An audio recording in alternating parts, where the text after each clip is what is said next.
Olá pessoal, eu sou o engenheiro civil Bernardo Lopes, especialista em regularização de imóveis. Estou atuando aqui em Florianópolis e hoje eu vim explicar para vocês um pouquinho mais sobre o processo de regularização de imóveis.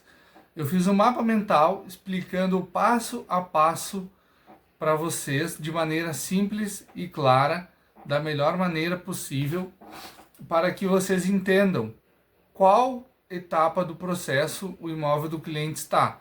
Às vezes o imóvel não se encontra nem no início, nem no fim, ele está no meio.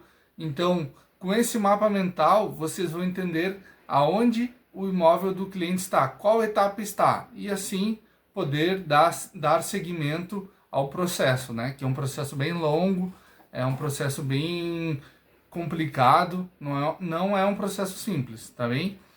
Na aula passada, a gente viu a pré-análise da construção existente. Vimos aqui se o imóvel está regularizado, averbado em matrícula de registro de imóvel, se tem projeto aprovado na prefeitura, se tem alvará, se tem certificado de habite-se.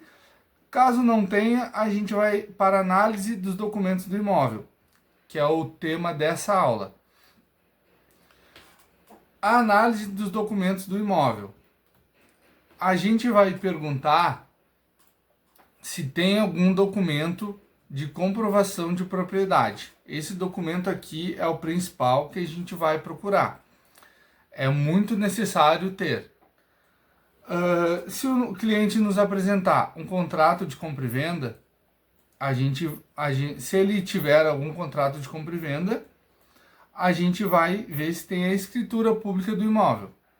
Caso o cliente não tenha nenhum contrato de compra e venda, não tenha nenhum documento de propriedade, ou seja, ele é totalmente posseiro, ele está totalmente na posse do imóvel, ele não é o proprietário, vai ser necessária a contratação de advogado para uso capião. Aqui eu recomendo vocês terem a parceria de um advogado para fazer essa parte do serviço aqui, porque é somente com o advogado.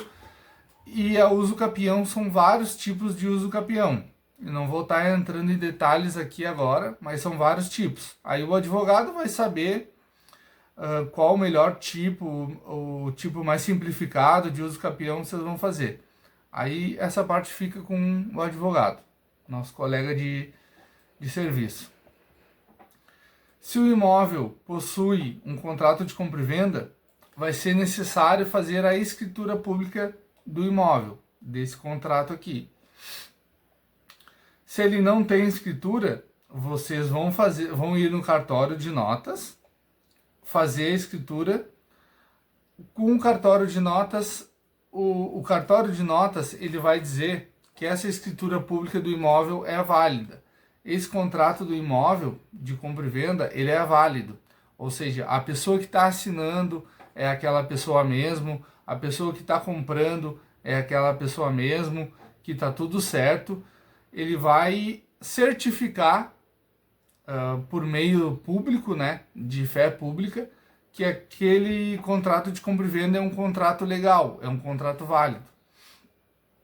Tendo a escritura pública do imóvel, a gente vai no cartório de registro de imóvel, averbar essa escritura pública na matrícula. Isso é muito importante, porque às vezes você tem um contrato de compra e venda que o governo não sabe, não tem fé pública, e aí é um famoso contrato de gaveta. Só sabe quem comprou e quem vendeu, mas as outras pessoas não sabem. Então o que acontece? Isso é muito complicado porque pode sofrer golpes, pode ter problema até na herança depois, caso o dono, proprietário mesmo do terreno que é o proprietário, né? Não só quem possui a posse, pode sofrer algum problema com a herança. Pode vir a falecer e os filhos quererem ficar com o imóvel. A gente vai averbar, então, essa escritura pública na matrícula do imóvel, que consta o atual proprietário. Ou seja, a pessoa que é o proprietário mesmo, tá? Com essa matrícula, a gente vai ir para a elaboração dos projetos. Essa é a próxima etapa que eu vou falar com vocês na próxima aula. Então, pessoal, é isso aqui, essa parte. Essa parte é a parte mais complicadinha de documentação, tá? Vocês têm que entender que quem tem a posse não é o proprietário, muitas vezes. O proprietário ele vai ter a posse, mas quem tem a posse às vezes não é o proprietário. Quem tem a posse precisa fazer todo esse procedimento aqui, às vezes de uso capião, às vezes com contrato de compra e venda, escritura pública do imóvel, cartório de notas, ir no registro de imóveis e averbar essa escritura na matrícula que tem o atual proprietário. Então, fazendo tudo isso, ele vai ser o proprietário do imóvel. Se ele não fizer isso aqui, até essa etapa aqui, ele não vai ser o proprietário do imóvel, ele vai ser o possuidor. Então, pessoal, muito obrigado pela atenção e até a próxima aula.